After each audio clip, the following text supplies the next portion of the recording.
Real quick before we get started, I think this is like the best breakdown that I've ever made. Like, I'm super proud of this. I hope you guys enjoy it. All right, guys. So we finally got Iceman episode 3 from Drake, and this time it all went down in Milan, Italy.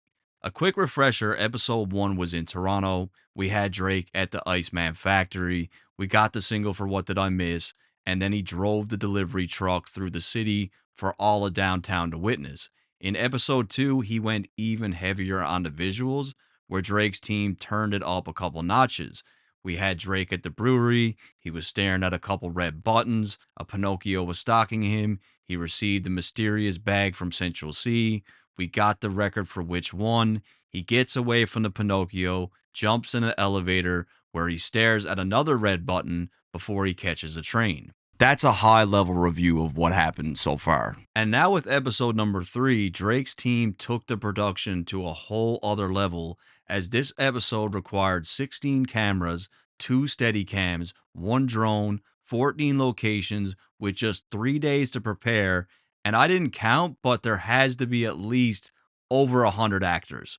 A lot of people overlook like the work that goes into this, including me, but this is like a live film. Just a quick disclaimer, there are a lot of Italian landmarks and references in this episode, and I'm going to try my best to pronounce some of these words properly, but I'm destined to mess up some of these names.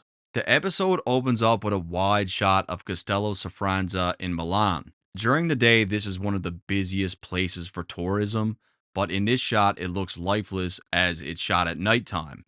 Now, inside these walls lies some of the most celebrated art in human history. Names like Leonardo da Vinci, Michelangelo, and Raphael all have beautiful murals and statues inside this castle. But here's the twist, none of them owned their art. No matter how brilliant they were, these artists were paid for their labor and not their legacy. Whoever controlled and owned the castle also owned the art.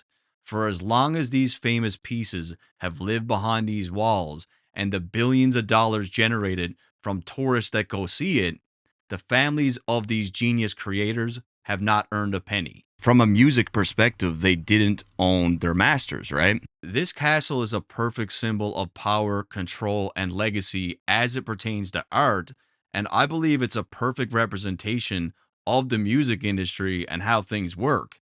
Just like the famous art behind these walls, the music and legacy of an artist is owned by the label. In theory, UMG is no different than the leaders who own this castle. They'll put up the money to fund an artist, but more times than not,